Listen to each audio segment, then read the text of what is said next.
Bienvenidos a un nuevo estudio acerca del templo del Apocalipsis. El título de hoy es ¿Por qué llora Juan ante el trono de Dios?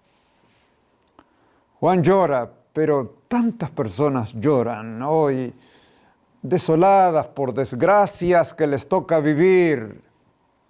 Tal vez perdieron un ser querido en una pandemia, o sufren por causa de una muerte en un accidente. Hay tantas cosas inesperadas por las cuales la gente llora con desesperación. Y tal vez la gente se pregunta, ¿por qué? Y sin duda, ¿por qué, Dr. Dreyer? ¿Será posible que el tema de hoy pueda tener alguna aplicación práctica, tanto como teológica? Porque uno se pregunta, ¿por qué? Y Juan lloraba. Entiendo su pregunta, Carlos, porque el título, ¿Por qué llora Juan?, puede ser considerado tanto teológico como práctico, ya que se requiere tanto teología como empatía para responder a esa pregunta. ¿Por qué llora Juan? Es bueno saber que cuando nos toca llorar no estamos solos. Hasta Jesús mismo lloró cuando estuvo con nosotros frente a la tumba de su amigo Lázaro. Tal vez entonces sería bueno comenzar leyendo el pasaje en el cual se hace referencia al llanto de Juan. Apocalipsis capítulo 5, versículo 1 al 5. Vi en la mano derecha del que estaba sentado en el trono un libro escrito por dentro y por fuera, sellado con 7 sellos. Y vi a un ángel fuerte que pregonaba a gran voz: ¿Quién es digno de abrir el sello, de abrir el libro y desatar sus sellos? Y ninguno, ni en el cielo, ni en la tierra, ni debajo de la tierra podía abrir el libro, ni aún mirarlo. Y lloraba yo mucho, porque no se había hallado a ninguno digno de abrir el libro, ni de leerlo, ni de mirarlo. Y uno de los ancianos me dijo: no llores. He aquí que el león de la tribu de Judá, la raíz de David, ha vencido para abrir el libro y desatar sus 7 sellos. Aquí vemos un libro que está en la mano derecha del que está sentado en el trono. Y el que está sentado, sin duda, es Dios. No hay duda alguna de que Dios es el que aparece sentado sobre el trono, porque se trata de una visión celestial. ¿Y quién otro sino Él iba a sentarse en la corte final de juicio? Además, es Él quien posee el libro del reino, como en la visión del anciano de días en el libro de Daniel. Es Él también quien preside en el juicio, y no puede tratarse de otro ser en la corte del cielo que del mismo Dios. Pero en el libro de Daniel, cuando se habla del juicio, se habla de muchos libros. Los libros fueron abiertos y aquí se habla de un libro. Algunos intérpretes, algunos teólogos han visto en esto que se trata de un evento diferente, que no es el tema del juicio. No tiene sentido que Dios dé una visión para repetir exactamente en cada punto una visión anterior, a menos que tuviera algo más que revelar. ¿Acaso no puede Dios revelar otro aspecto importante de ese juicio que no destacó en la visión anterior? Dios no revela a sus profetas todo de una vez. No hay duda de que el libro que tiene en su diestra el Rey del Universo en la visión de Juan es un libro supremamente importante, porque a diferencia de los demás, no cualquiera puede abrirlo. Si se abren los demás libros, entre los cuales están los registros de pecados, pero no se abre ese libro sellado, todos, hasta el mismo Juan, estaríamos perdidos. De manera que la visión del juicio apunta aquí a un momento cumbre en ese juicio, cuando alguien tiene que aparecer para abrir el libro del reino, y el hecho de que por un momento se esconda de la vista de Juan la aparición del único que puede abrirlo, el Mesías prometido, la raíz de David, angustia a Juan. Pero Juan está angustiado. ¿Acaso Juan no sabía quién era Jesús? Él registró, es el Cordero de Dios. Él sabía que el Mesías había venido, que había dado su vida, que había triunfado sobre la muerte para otorgar la herencia eterna a su pueblo. Y él recibe esta visión 60 años después de la muerte del Mesías. Sí, por supuesto, Juan lo sabía. Juan estuvo con los demás discípulos en el aposento alto cuando Jesús fue entronizado a la diestra de Dios en el Pentecostés. Y muchos años después animó a los pecadores diciéndoles que tenían en el templo del cielo a un abogado para interceder por ellos ante el Padre y ser perdonados. Escribió literalmente: si alguno hubiere pecado, abogado tenemos para con el Padre a Jesucristo el justo. 1 Juan 2:1. También vio Juan a Jesús en su primera visión del Apocalipsis entre los candelabros del templo celestial, amonestando a sus iglesias a prepararse para el juicio. Pero ahora está ante una situación nueva. Ha llegado la hora de vindicar ante la corte del cielo a todos los que invocaron su nombre para el perdón de sus pecados, y el Mesías, hijo de David, no aparece para tomar posesión del reino. Eso debía ocurrir al final. Si el león de la tribu de Judá o raíz de David no comparece para recibir el libro que lo faculta para ser el rey de su pueblo, nadie podrá reinar junto con él. No solo Juan, sino toda la corte del cielo también sabía que Jesús había vencido y que se había sentado a la diestra de Dios. Correcto. Pero entonces, ¿por qué? ¿Qué razón hay para ocultar del apóstol por unos momentos la comparecencia de Cristo en la corte? Se trata simplemente de una movida, para llamar la atención a un hecho que debe ocurrir. No solo tiene que ver esa ausencia momentánea del Mesías con un deseo de crear expectación, sino también se busca demostrar que en todo el universo no hay ningún otro ser viviente que pueda abrir ese libro. Porque ningún ángel, ningún otro ser creado dio su vida para redimir a su pueblo. Mientras que en los otros libros que vio Juan no están en la mano del anciano de días que se sienta en el juicio, el libro sellado que vio Juan en esta visión están en la mano, este libro está en la mano derecha del Padre. Ese libro, como usted lo dijo, demuestra que hay una razón muy importante, que ese libro es muy importante. Pero, ¿por qué está en la mano derecha del Padre? ¿O está al lado del Padre o en la mano derecha? Según la descripción de Juan, ese libro no está al lado del Padre, sino en la mano del Padre, porque es el libro del reino. Los intérpretes del Apocalipsis están de acuerdo en este punto. Por ejemplo, puedo mencionar al autor que en tiempos modernos ha preparado el comentario más extenso del Apocalipsis, David Edward Aune.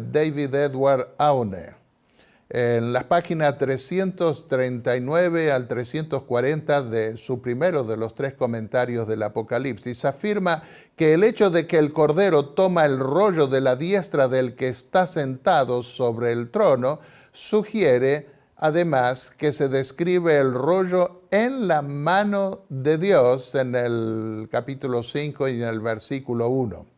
Y curiosamente, este autor menciona a un autor adventista de la Universidad de Andrews como siendo casi el único que favorece la interpretación del lado derecho. ¿Y por qué, me pregunto, podrían haber autores adventistas en la actualidad que quieren ver el libro al lado del trono en vez de que esté en la mano derecha del que está en el trono? Porque procuran algunos, contra toda evidencia, negar que la visión proyecte una escena de juicio. Saben que cuando Jesús ascendió al cielo en el año 31 de nuestra era, se sentó a la diestra de Dios y quieren proyectar la visión de Apocalipsis 5 a la escena inaugural del santuario celestial, con el sacerdocio de Cristo a la diestra de Dios. Y como Jesús está de pie en esa visión y Juan no describe su entronización, suponen que si el libro está al lado derecho del Padre, entonces el Hijo tiene forzosamente que tomar el libro por su cuenta para no sentarse arriba del libro. Pero el problema con esta interpretación forzada es que Juan sabía que Jesús se había sentado en el trono de su Padre en la inauguración, como lo podemos comprobar con las palabras de Jesús en Apocalipsis 3:21, el capítulo casi anterior a esta visión. Me he sentado con mi Padre en su trono, dijo Jesús. Por lo que si se tratase de la entronización de Cristo en la inauguración de su sacerdocio, tampoco tendría sentido que Juan llorase al ver que Jesús no comparece ante el Padre. Además, la escena de Apocalipsis 5 es solemne y tiene que ver con la autoridad que el Padre confiere a su Hijo para tomar posesión del reino, no con una apropiación por su cuenta de ese reino por parte del Hijo. Hablaremos más sobre esto en otro tema más adelante, pero veamos acá 2 citas de Elena de White que lamentablemente esos autores adventistas no tienen en cuenta. Allí, en su mano abierta, yace el libro, escribió Elena de White. Otra cita. El libro que Juan vio en la mano de aquel que se sienta sobre el trono, el libro que ningún hombre podía abrir. Sabemos más o menos en qué consiste el libro de la memoria, registros. Sabemos que hay un libro de la vida y sabemos que están escritos los nombres. ¿Y qué está escrito en este libro, doctor Treyer? Muy buena pregunta. En ese libro se revela el destino del mundo. Prestemos atención a la siguiente descripción de Elena de White. Aquí les traeremos no solo las citas pertinentes de la Biblia sobre este tema, sino que también lo que dice el espíritu de profecía que muchos descuidan lamentablemente hoy. De su extensa descripción extraemos lo más significativo a nuestro entender sobre la naturaleza del libro sellado que está en la mano del Padre. Veamos esta cita. Allí, en su mano abierta está el libro. Notemos, está en la mano abierta del Padre, no al costado. El rollo de la historia de las providencias de Dios. La historia profética de las naciones y de la iglesia. Allí estaban contenidos los pronunciamientos divinos, su autoridad, sus mandamientos, sus leyes, el consejo simbólico entero del Eterno y la historia de todos los poderes gobernantes de la tierra.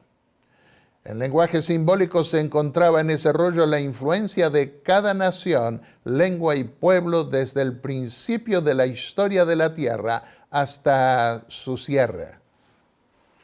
leyes, historia, profecía, providencias divinas, que abarcan todo desde el principio hasta el fin de la tierra, el fin del mundo y la iglesia.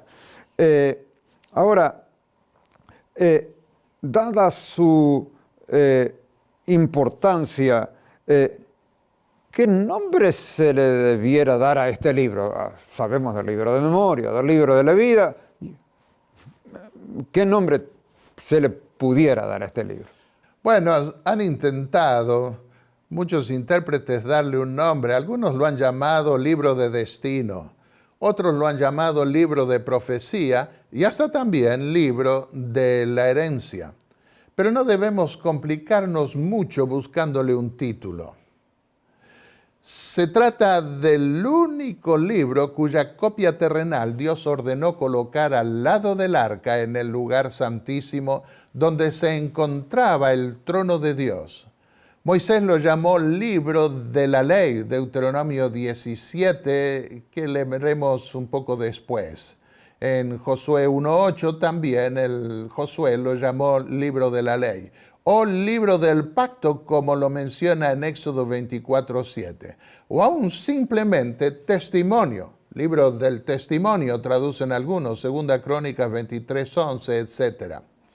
La raíz de este último término, edut en hebreo, se usaba en contextos de juicio cuando alguien era llamado para testificar, como por ejemplo en Levítico 5.1.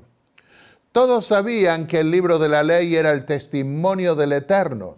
Salmos 19.7, el testimonio del Eterno, que debía tenerse en cuenta en toda corte de juicio. De manera que el libro sellado que el Padre tiene en su mano derecha es el testimonio que Dios guarda sobre su creación para ser tenido en cuenta en el tribunal del cielo. Pensando en el juicio en un momento de crisis, el profeta Isaías dijo: ata la ley, sella el testimonio, el libro del testimonio, entre mis discípulos. Isaías 8:16. ¿Es este mismo libro, o es este libro el mismo que puso Moisés al lado del arca, según está registrado en Deuteronomio? Lo de la tierra es una copia de lo que hay en el cielo. Y ese libro del cielo contiene el libro del pacto que escribió Moisés, pero es mucho más abarcante aún. Porque como lo dijo el apóstol Pablo en la epístola a los Hebreos, el templo que está en el cielo y todo lo que allí se encuentra es más grande y más perfecto que las copias terrenales del templo antiguo. Leamos lo que escribió el Espíritu de Profecía sobre la Biblia. Parece una copia reducida de la declaración que acabamos de leer sobre el contenido del libro del trono que Juan ve sellado en la mano de Dios. Esto escribió ella. En historia y profecía, la palabra de Dios describe el largo y continuado conflicto entre la verdad y el error. Y en relación con la Biblia que será estudiada en el reposo celestial, Elena de White llamó a ese libro el libro del estatuto, según veremos luego en este tema. Así que se trata de la Biblia, pero con un registro más amplio y más abarcante. Del libro es una versión superior aún que está en el templo de Dios. ¿Hay algún pasaje de la Biblia que pudiera usarse para apoyar ese concepto? Sí, hay más de uno. Leamos un pasaje en el que David reconoce que todo lo que ocurre en la tierra está escrito en un libro antes que suceda. Un libro que es evidentemente mucho más grande y perfecto que la copia terrenal. Dijo David: En tu libro estaban escritas todas aquellas cosas que fueron luego formadas, sin faltar una de ellas. Salmo 139, 16. En tu libro, es el libro de Dios, es el libro del reino. E Isaías habló de la desolación de todas las naciones, y entre ellas como figura Edom, en donde todo animal inmundo y toda ave de rapiña habitará, describiendo la destrucción final del mundo. Buscad en el libro del Eterno, otra vez es el libro del Eterno de Yahvé, escribió el profeta, y leed, ninguno de ellos faltará, ninguno carecerá de su compañera, porque su boca lo ha mandado y su espíritu los ha reunido. Isaías 34, 16. Es claro, no hay duda de que el libro que estaba al lado del arca contenía las leyes de Dios para la nación de Israel. Dios determinó que allí se registrasen las condiciones que Él determinó para mantener el pacto que había hecho para con el pueblo de Israel. El pacto por el que el pueblo de Israel le pertenecería. Y Dios sería su rey. ¿Es correcto eso?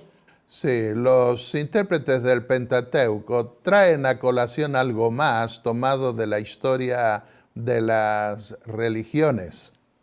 En los templos paganos de la época también ponían libros o rollos en el lugar del trono del Dios que adoraban. Esos libros contenían las leyes del reino, de manera que al ver un libro en la mano del que está sentado sobre el trono en el cielo, la gente antigua podía entender que se trataba de las leyes del Eterno por las cuales la deidad se comprometía a ser su rey. Y si el pueblo no cumplía con esas condiciones establecidas en el libro de la ley y del pacto, iba a ser juzgado finalmente por el tribunal del cielo. El acto del Padre de darle ese libro del reino a su Hijo debe tener un significado adicional. Lo más obvio para mí entender es que por ese acto Dios, el Padre, le confiere a su Hijo un reino. Correcto. Eso ocurría con todos los reyes descendientes de David. Cuando uno de ellos subía al reino, recibía el libro de la ley o pacto, o herencia, o testimonio, como lo vimos, que lo facultaba para ser rey. Por eso, tal atribución no podía tomársela para sí mismo y por su propia cuenta el león de la tribu de Judá o raíz de David. Tengamos en cuenta que esos dos títulos son títulos reales. Veamos algunos pasajes. En primer lugar, Deuteronomio 17, los versículos 18 y 19. Sucederá que cuando él se siente sobre el trono de su reino, dijo Moisés, escribirá para sí una copia de esta ley en un libro en presencia de los sacerdotes levitas. La tendrá consigo y la leerá todos los días de su vida, para que aprenda a temer al Eterno su Dios, observando cuidadosamente todas las palabras de esta ley y estos estatutos. Este pasaje muestra que el libro de la ley que estaba al lado del arca del pacto era a su vez el libro del reino, que marcaba las pautas divinas que debían seguirse en ese reino para que Dios pudiera seguir siendo su Dios. Sí, y por esa razón, cuando se proclamaba rey a un nuevo descendiente de David, se le daba el libro de la ley que estaba al cuidado de los sacerdotes levitas.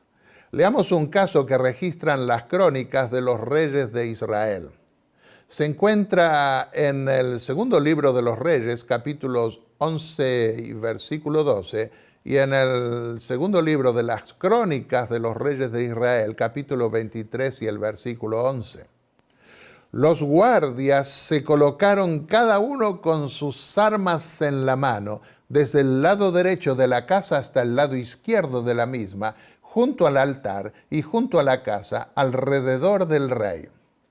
Entonces Joiada, el sumo sacerdote, sacó al hijo del rey, le puso la corona y le dio el libro del testimonio, Edut en hebreo. Hicieron rey a Joás y lo ungieron, y batiendo palmas gritaron: ¡Viva el rey! Fascinante. ¿Fue este un caso aislado o era algo que se hacía regularmente cuando se ungía un rey?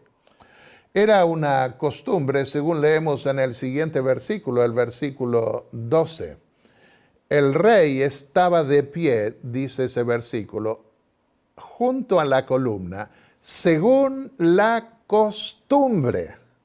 Y los capitanes y las trompetas estaban al lado del rey, y todo el pueblo del país se regocijaba y tocaba trompetas. Notemos que el rey estaba de pie en el patio del templo, no sentado aún sobre un trono en la ciudad.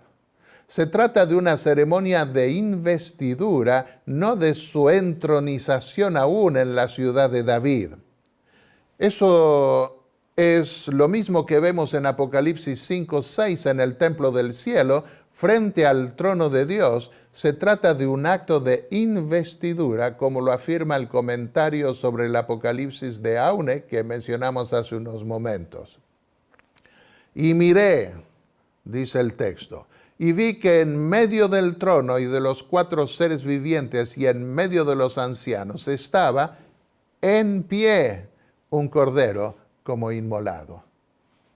La ley deuteronómica establece que el nuevo rey debía escribir una copia del libro de la ley para él, para que durante su reino pusiese en práctica los principios que Dios había establecido allí. ¿Por qué era una copia? ¿Por qué no le daban el original que estaba al lado del arca? El relato que acabamos de leer nos dice que ponían una copia del testimonio en la mano del nuevo rey. Según se da a entender, se le daba el mismo libro que estaba al lado del arca. De esto se deduce que durante su primer año de reinado, ese nuevo rey debía escribir una copia de ese original. Había un solo día en que el sumo sacerdote podía entrar al lugar santísimo. Era el día de la expiación, cuando se ofrecían los servicios de purificación del santuario.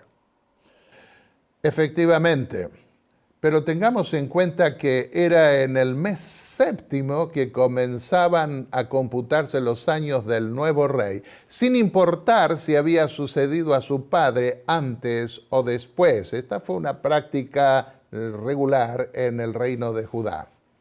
Y es que en ese mes séptimo, como bien dice usted, Carlos, el sumo sacerdote entraba por única vez en el lugar santísimo del templo, donde estaba guardado el libro de la ley. Eso ocurría en el 10º día de ese mes, en el famoso Yom Kippur, o Día de la Expiación.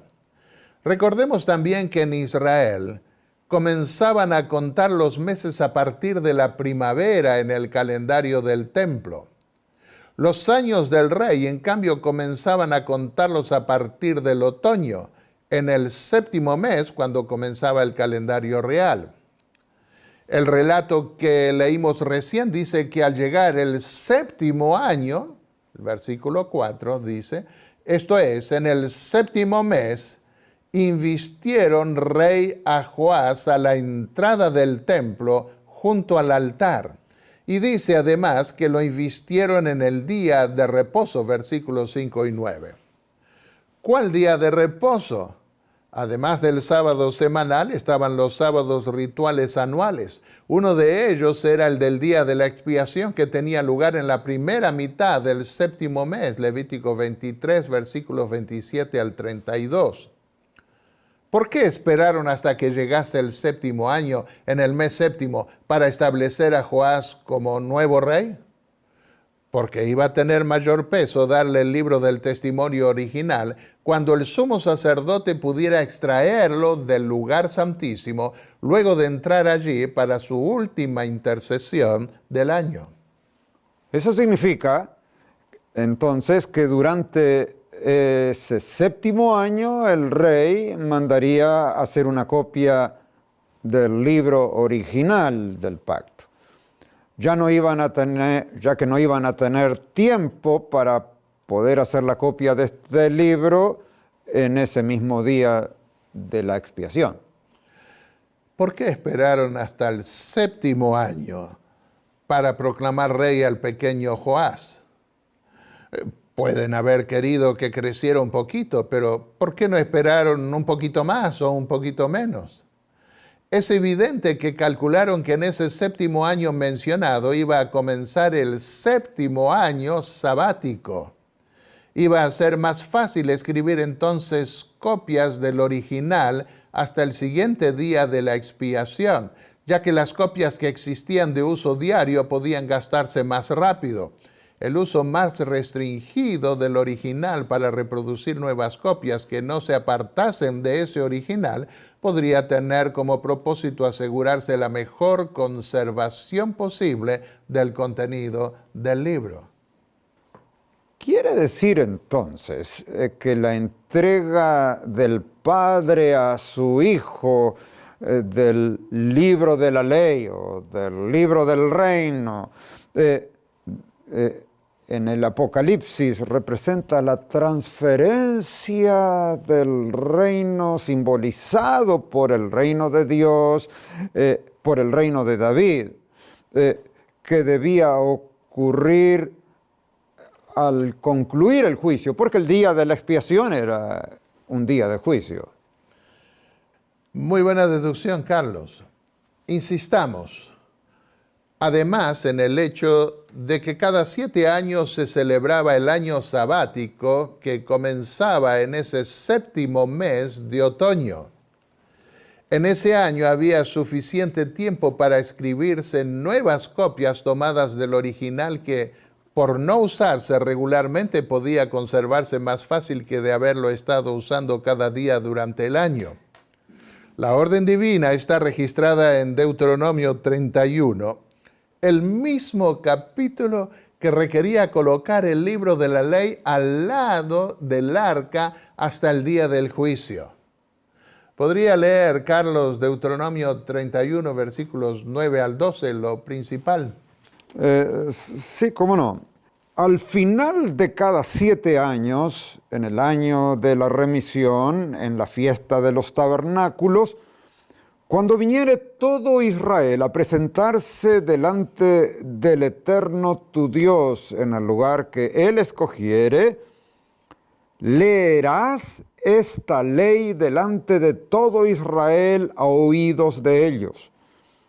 Harás congregar al pueblo, varones y mujeres y niños y todos, y tus extranjeros que estuvieren en tus ciudades, para que oigan y aprendan y teman al Eterno vuestro Dios y cuiden de cumplir todas las palabras de esta ley.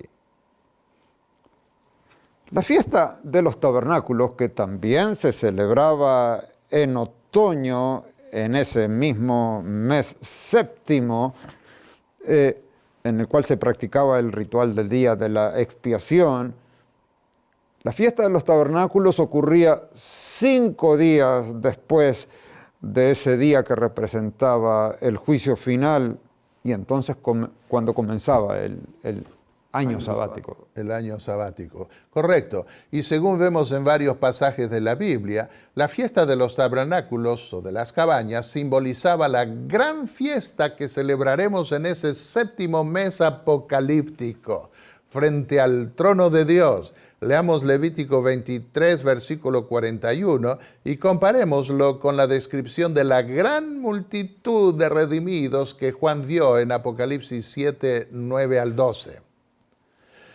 Y tomaréis, decía la ley, el primer día ramas con fruto de árbol hermoso, ramas de palmeras, ramas de árboles frondosos y sauces de los arroyos, y os regocijaréis delante del Eterno vuestro Dios por 7 días.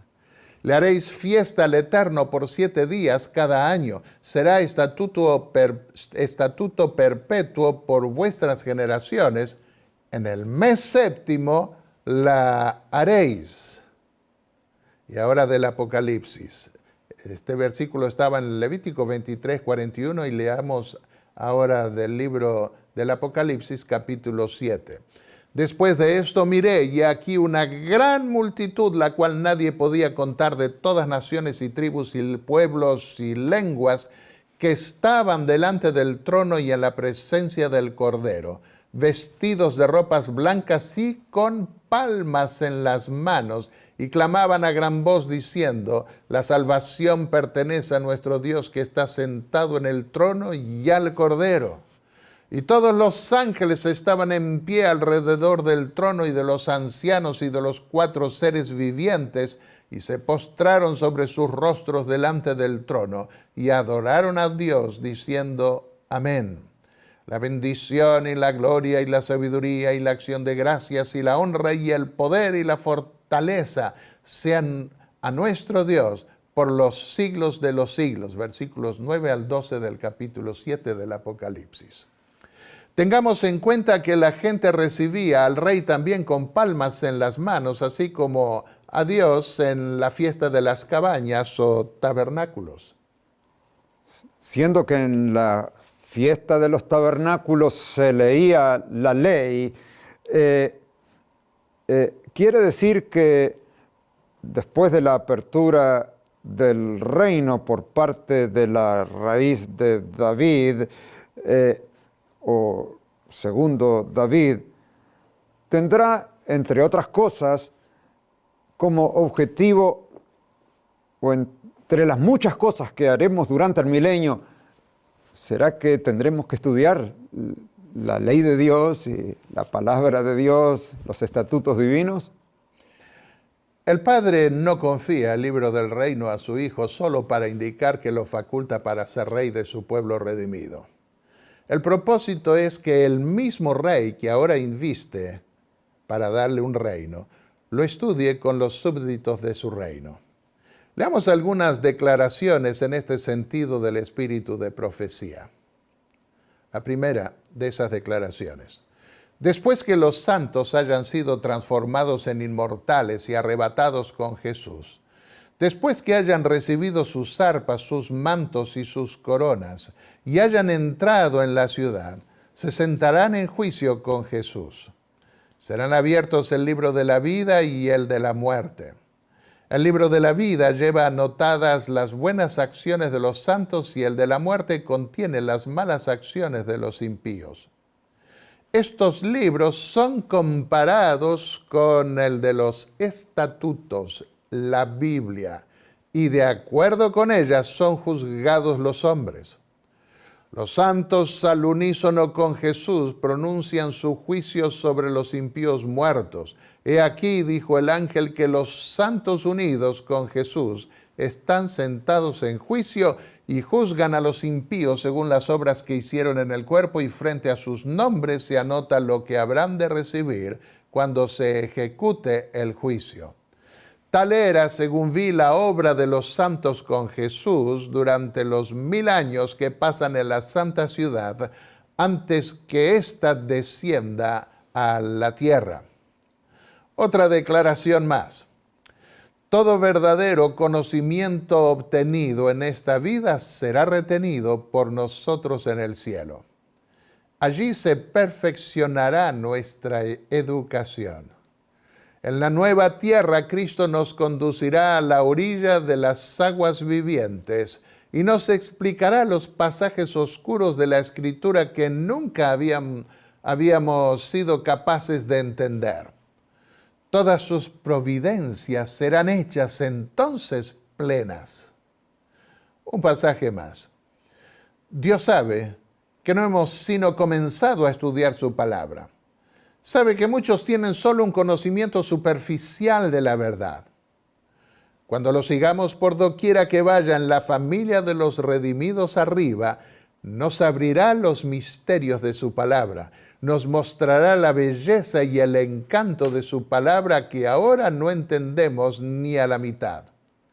Entonces arrojaremos nuestras relucientes coronas a sus pies y tocando nuestras arpas de oro llenaremos todo el cielo con rica música cantando: digno, digno es el Cordero que murió y que vive otra vez, un conquistador triunfante.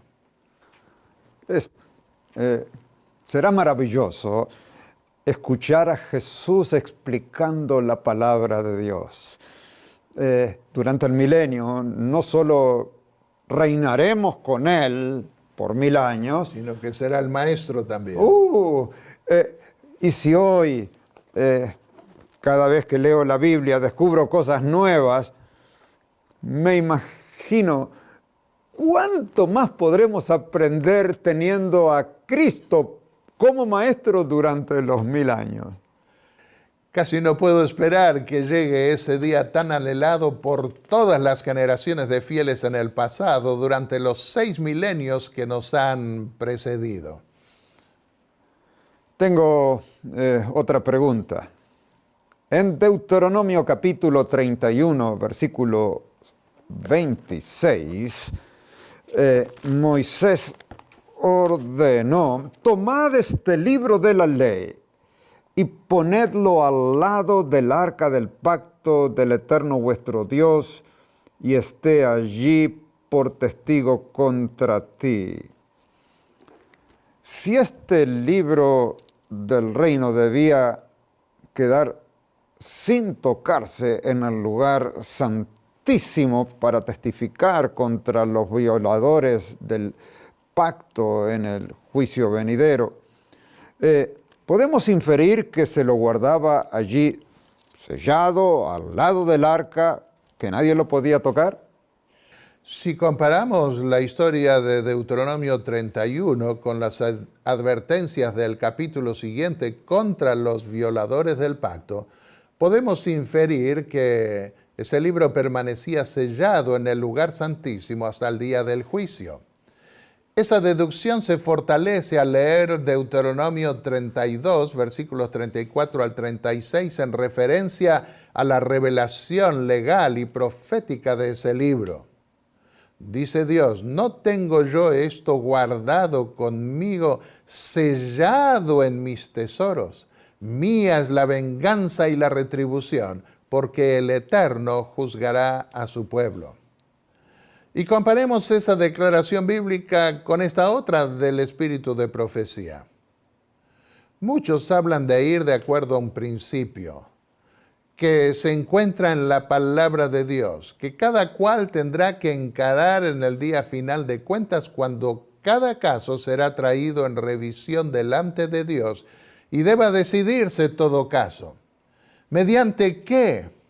Bien, leemos de un libro en el Apocalipsis que estaba en la mano de uno. Allí se lo vio y nadie podía abrir el libro. Y había gran lamentación y llanto y agonía porque no podían abrir el libro. Pero uno dice: aquí hay uno, el león de la tribu de Judá, él puede abrir el libro. Él toma el libro y entonces, oh, qué regocijo había. Se abrió el libro y ahora puede ser leído y cada caso será juzgado según las cosas que están escritas en el libro. Juan llora, y este libro tiene una razón. No solo es para condenar a los rebeldes durante el milenio, sino también vindicar a los fieles cuyos pecados fueron borrados en el juicio previo al advenimiento. Y Juan llora porque él quiere que Dios bendique a sus hijos. Estoy de acuerdo. Leamos otra cita que se enmarca en el llanto de Juan, que resalta nuevamente la importancia tan grande que tiene ese libro al concluir el juicio. Este rollo, escribe ella, estaba escrito por dentro y por fuera. Juan dice, yo lloraba mucho porque no se había encontrado a nadie digno de abrir y leer el libro ni de leerlo. La visión, así como se la presentó a Juan, hizo su impresión en su mente. El destino de cada nación se hallaba en ese libro. Juan se angustió por la manifiesta incapacidad de todo ser humano o inteligencia celestial de leer las palabras o aún mirarlas. Su alma se perturbó con tanta agonía y suspenso que uno de los ángeles más fuertes tuvo compasión de él y poniendo sus manos sobre él lo alentó diciendo, no llores, mira, el león de la tribu de Judá, la raíz de David, ha prevalecido para abrir el libro y desatar los 7 sellos. En otras palabras, el segundo David debía aparecer para recibir y abrir el libro del reino, capacitándolo para reinar sobre su pueblo. Y si el hijo de David no aparecía, entonces nadie podía recibir el reino. Por eso Juan llora. Tiene lógica. Por supuesto que tiene lógica. El séptimo mes del doble calendario israelita que mencionamos hace unos momentos concluía por un lado el calendario sacerdotal que comenzaba en la primavera e iniciaba al mismo tiempo en ese séptimo mes el calendario real, computándolo como el primer año del nuevo rey. Los títulos que se le otorgan al Cordero son títulos monárquicos, reales. El león de la tribu de Judá, la raíz de David. Mientras que el sacerdocio de Jesús en el templo celestial comenzó en la primavera, en la época de la Pascua, cuando murió y resucitó, su investidura como rey de la Nueva Jerusalén correspondía a que tuviese lugar en el séptimo mes otoñal al comienzo del calendario monárquico. Esta es otra razón por la que no podemos ubicar la visión de Apocalipsis 4 y 5 en la inauguración del reino sacerdotal de Cristo, que se compara al reino sacerdotal de Melquisedec, sino en el comienzo de su reino monárquico equivalente al reino de David. Estamos aprendiendo muchísimo, doctor Treyer. ¿Tiene usted más materiales, aún más documentados de todo esto que nos está diciendo? Sí, especialmente en los seminarios 3 y 4 del santuario que llevan respectivamente por título Las expectaciones apocalípticas del santuario y los tiempos apocalípticos del santuario. También en mi página de internet podrán encontrar un extenso estudio sobre este tema en la sección artículos y en varios mensajes por YouTube que doy sobre el reino sucesivo del Mesías. Volvamos a Apocalipsis capítulo 5. El Padre tiene en su mano el libro del reino en su mano derecha. Al aparentemente demorar la comparecencia de su Hijo, demuestra que nadie, fuera de su Hijo, ni en el cielo ni en la tierra, es digno de recibir el libro y abrirlo. ¿Qué hizo Jesús para que se lo considere digno en la corte celestial de abrir el libro que lo facilita para reinar sobre la Nueva Jerusalén? Para recibir la facultad y autoridad de reinar y otorgar la herencia a su pueblo, se requería alguien que hubiese pagado los derechos de una herencia perdida. Y por unos momentos Juan ve que esa persona no aparece. Él sabía que Jesús había vencido porque había sido su apóstol por 60 años después que su Señor ascendió al cielo para ser nuestro abogado intercesor.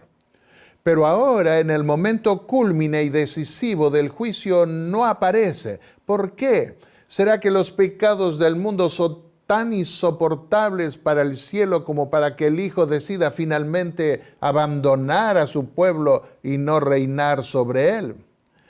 Evidentemente, Juan tenía en mente lo que había dicho el profeta llorón, como suele llamarse al profeta Jeremías, por lamentar tanto la destrucción de la ciudad de Jerusalén. Y eso hace llorar a Juan ahora al ver que su Señor no aparece para recibir y abrir el libro que le permitirá reinar sobre su pueblo. Leamos Jeremías 11:8. Pero no escucharon ni inclinaron su oído, sino que cada cual anduvo en la terquedad de su malvado corazón. Por tanto, dice Dios, hice caer sobre ellos todas las palabras de este pacto que yo les mandé cumplir, y no lo cumplieron. Vemos ahí que iba a estar guardado ese libro del pacto hasta el día del juicio. ¿Tiene relación el hecho de que Jesús tomó el libro y lo abrió con el pasaje del mensaje a la sexta iglesia, que señala una puerta que solo Él abre y nadie cierra y ninguno abre? El clima lo preparó bien el cielo. Como cuando en el mensaje a la sexta iglesia el ángel le dice a Juan de parte de Jesús que su Señor tiene la llave de David. Este es otro título mesiánico. Para abrir la puerta del juicio, de tal manera que nadie tiene autoridad sino Él para abrir y cerrar esa puerta del reino. Y cuando el Cordero comparece ante el Padre en el lugar santísimo para recibir el libro del reino, los 4 seres vivientes que están más cerca del trono prorrumpen en un cántico de alabanza, reconociendo a ese descendiente de David como siendo el único digno de reinar. Permítame, Alberto, leer este cántico que aparece en Apocalipsis capítulo 5, del 6 al 11. Me imagino la alegría que tenía Juan representando a nosotros, los seres humanos, pero tal vez me cuesta imaginar la alegría que manifiesta el cielo que anhela nuestra salvación, porque hay alguien que es digno de abrir el libro. Dice Apocalipsis capítulo 5, versículos 6 al 11. Y miré, y vi que en medio del trono y de los 4 seres vivientes, y en medio de los ancianos, estaba en pie un cordero como inmolado que tenía 7 cuernos y 7 ojos, los cuales son los 7 espíritus de Dios enviados por toda la tierra. Y vino y tomó el libro de la mano derecha del que estaba sentado en el trono. Y cuando hubo tomado el libro, los 4 seres vivientes y los 24 ancianos se postraron delante del Cordero. Todos tenían arpas y copas de oro llenas de incienso, que son las oraciones de los santos, y cantaban un nuevo cántico diciendo: digno eres de tomar el libro y de abrir sus sellos, porque tú fuiste inmolado y con tu sangre nos has redimido para Dios de todo linaje y lengua y pueblo y nación, y los has hecho para nuestro Dios reyes y sacerdotes, y reinarán sobre la tierra. Insistamos, los cánticos que alaban al Cordero como digno de ser alabados se cantan en la inauguración del ministerio sacerdotal de Cristo, en la conclusión por la corte del juicio y en el juicio milenial, así como por toda la eternidad. Pero el cántico que reconoce a Cristo como siendo digno de tomar y abrir el libro del reino, el espíritu de profecía lo aplicó siempre y exclusivamente al futuro, jamás a la inauguración del reino sacerdotal. Y eso se debe a que en la inauguración Jesús no fue investido aún para ser rey de la Nueva Jerusalén, como David su padre lo fue sobre la vieja Jerusalén. Él fue hecho entonces sacerdote según el orden de Melquisedec, no aún rey sobre la Nueva Jerusalén, ni tampoco todavía rey de reyes y señor de señores. El apóstol Pablo dice que para ser sacerdote se requería un nombramiento, designación directa de Dios, como cuando Dios eligió a la tribu de Leví por haber sido fiel cuando todo el pueblo se estaba apartando de él. Eso está en la epístola a los Hebreos, en el capítulo 5. Hebreos 5, versículos 4 y 6. Nadie toma para sí esta honra, sino que es el que es llamado por Dios, como lo fue Aarón. Así tampoco Cristo se glorificó a sí mismo haciéndose sumo sacerdote, sino el que le dijo: tú eres mi hijo, yo te he engendrado hoy, tú eres sacerdote para siempre, según el orden de Melquisedec. Y el pueblo debió acatar ese llamado directo de Dios a Aarón a través de Moisés, quien lo ungió como sumo sacerdote. Pero, ¿quiénes ungían a los reyes? Los ancianos del pueblo, esto es, los jueces y líderes de la congregación de Israel. Mientras que, como bien dice usted, Carlos, fue Moisés quien representaba a Dios, Éxodo 5 y el capítulo 7 también. Quien ungió a los sacerdotes en la elección divina de David, vinieron para ungirlo rey, no solo Samuel, sino más tarde también los ancianos de la nación. Leamos. Vinieron pues todos los ancianos de Israel al rey en Hebrón, y el rey David hizo pacto con ellos en Hebrón delante del Eterno, y ungieron a David por rey sobre Israel, 2 Samuel 5:3, 1 Crónicas 11:3. Eso cuadra perfectamente con la visión de Apocalipsis 4 y 5. Por eso están allí los 24 ancianos que vindican a Dios al considerar a su hijo como digno de recibir el reino. Así es. Parafraseemos el cántico de los 24 ancianos. Digno eres de tomar el libro y de abrir sus sellos. Lo que dicen esos ancianos en el cántico es, en realidad, digno eres de ser rey y de abrir el libro para reinar como el legítimo descendiente de David, quien reinó sobre su pueblo basado en las prescripciones del pacto de Dios con el rey y su pueblo. ¿Y sobre quiénes va a reinar el Cordero? ¿Va el Padre a entregar el reino sobre una ciudad vacía? La Nueva Jerusalén todavía no ha sido poblada por los redimidos. ¿Tenían algo que ver los ancianos que en el pasado podían determinar quiénes podían vivir en una ciudad y quiénes no? Sí, vimos en un mensaje anterior que eran los ancianos o jueces los que determinaban quién podía entrar en la ciudad cuando era perseguido y quién debía ser expulsado. Josué 24, Deuteronomio 17:5, 21:19, entre algunos de los pasajes. Por eso están los ancianos jueces también en la visión del tribunal del cielo. Pero no nos angustiemos porque cada uno de ellos tiene una copa con incienso con nuestras oraciones para interceder ante la corte en nuestro favor. Están allí para confirmar nuestra admisión en la ciudad de Dios, la Nueva Jerusalén. Dan ganas de seguir el diálogo por lo mucho que estamos aprendiendo.